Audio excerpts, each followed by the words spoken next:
Hindi folk adventure कथा अपुराण। तब कुमाजी आज्ञा देते हैं, हे अगस्त्य मुनि, लंबे समय तक पुत्र नवराज के न लौटने पर गोमा ब्राह्मणी चिंतित हो उठीं। पहले पति ने छोड़ा, अब क्या बेटे ने भी छोड़ दिया, यह सोचकर वे शंका और पीड़ा में डूब गई। उन्होंने अपने बचपन को याद किया, कैसे 7 वर्ष की आयु में 70 वर्ष के वृद्ध से उनका विवाह हुआ, दहेज चोरी हो गया और गर्भावस्था के दौरान पति उन्हें छोड़कर चले गए। इसी कड़वे सच को याद करते हुए वे दिन भर आंसू बहाती रहीं। इसके बाद नवराज की पत्नी चंद्रावती ने देखा कि उनके पति लंबे समय से नहीं लौटे हैं। उन्होंने गोमा से कहा, हे माता, मुझे मायके गए बहुत दिन हो गए हैं। यहाँ न खाने को अन्न है, न पहनने को वस्त्र। दूसरों से मांगकर आखिर कब तक गुजारा चलेगा? इसलिए आप अपना और घर का ख्याल रखें। जब आपका बेटा लौट आए तो मुझे बुलाने के लिए संदेश भेज दीजिएगा। मेरे जाने से आपको भी एक पेट पालने में आसानी होगी। इतना कहकर वे दुखी गोमा को अकेला छोड़कर अपने मायके जाने के लिए तैयार हो गई।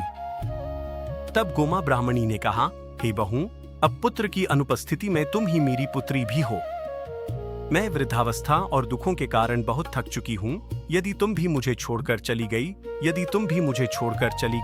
तो मेरा जीवन बहुत अकेला और निराशा से भर जाएगा। यदि संभव हो तो तुम मायके न जाकर यही मेरे साथ रहो। देखो, मैंने मांग कर जैसे तैसे तुम्हारी जरूरतें पूरी की ही हैं। मुझे अभी न तो खाने की कोई परेशानी है और न ही पहनने का कोई कष्ट है। इसलिए हे बहू, मुझे अकेला छोड़कर मत जाओ। तुम्हारे जाने के बाद मेरी पीड़ा और बढ़ जाएगी। इस नितांत अकेलेपन में मैं भला अपना जीवन कैसे व्यतीत करूंगी?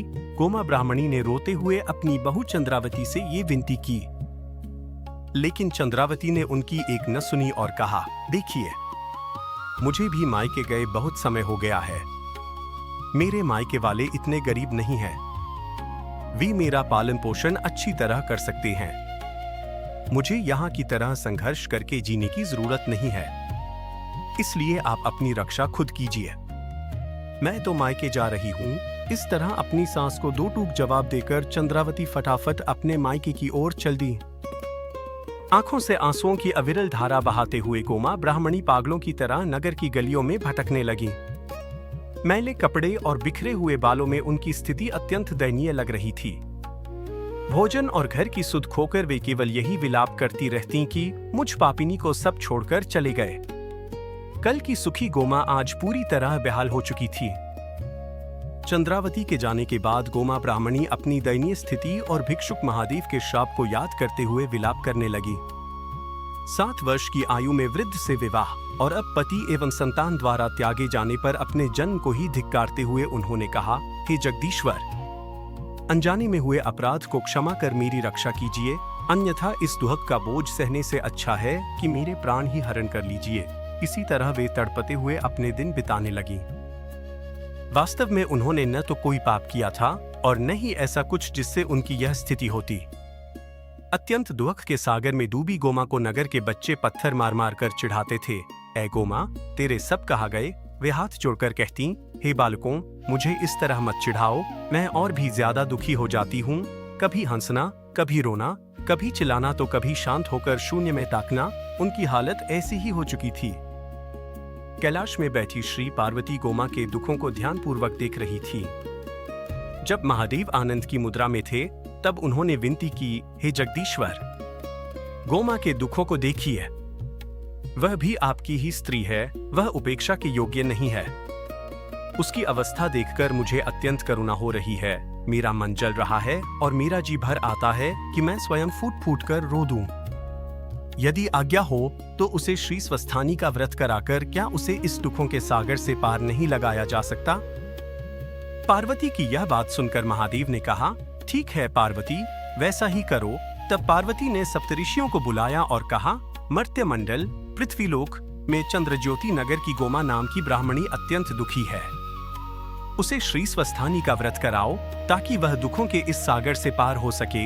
इतना कहकर उन्होंने ऋषियों को व्रत की पूरी विधि भी समझा दी।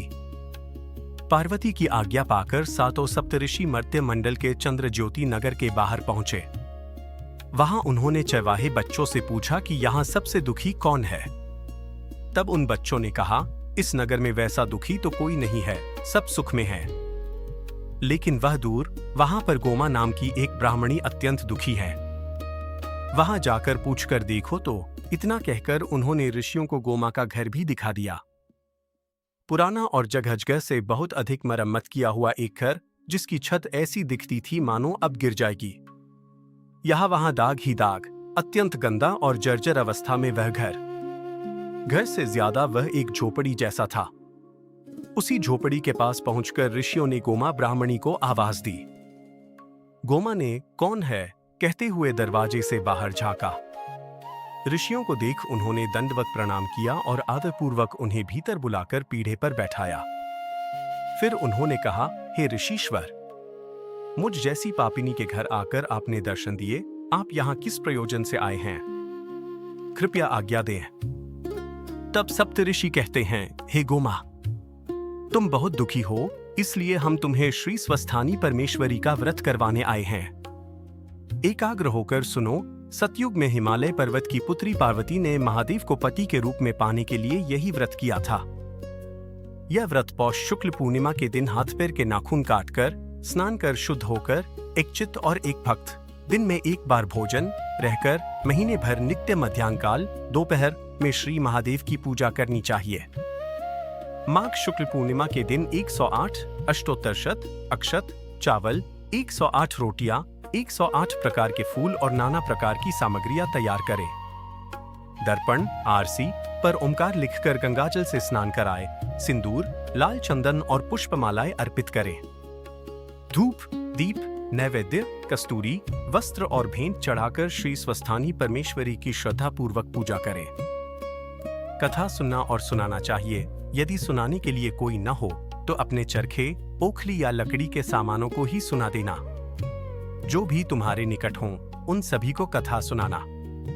अंत में जिस मनोकामना के साथ यह व्रत किया है वह सिद्ध हो, ऐसा कहकर अर्घ्य देना और जप ध्यान करना।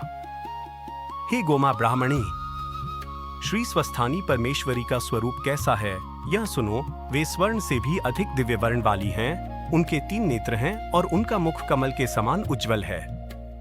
नाना आभूषणों से सुसज्जित होकर वे सिंहासन पर विराजमान हैं।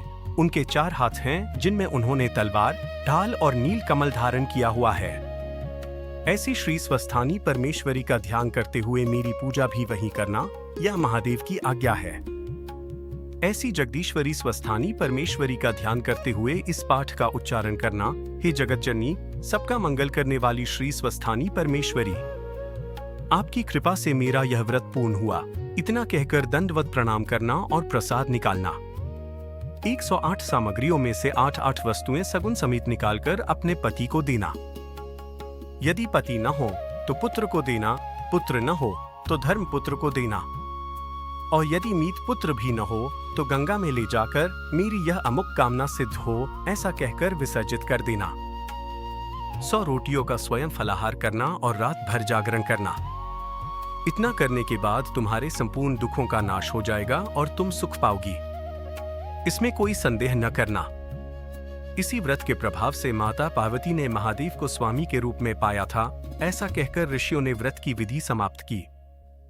उसके बाद गोमा ने मन में अत्यंत आनंदित होकर कहा, हे ऋषीश्वर, आप सभी की कृपा से मैंने श्री स्वस्थानी परमेश्वरी की व्रत विधि सुनी। मुझ जैसी पापिनी के घर में कुछ भी नहीं है, मैं आप सभी का सत्कार किस वस्तु से करूं? मैं अभी दुकान से पान खरीद कर लाती हूं, तब तक आप यहीं रुकें। ऐसा कहकर वे चरखे पर रखा धागे की लरिया लेकर घर से पान की दुकान की ओर निकल पड़ी। सप्तऋषियों को गोमा के दुखों को देखकर बहुत दया आई और वे 7 सोने की कौड़ियां उस पीढ़े के नीचे छोड़कर जहां वे बैठे थे, स्वर्ग की ओर प्रस्थान कर गए। Hindi folk adventure. कथा, a पुराण।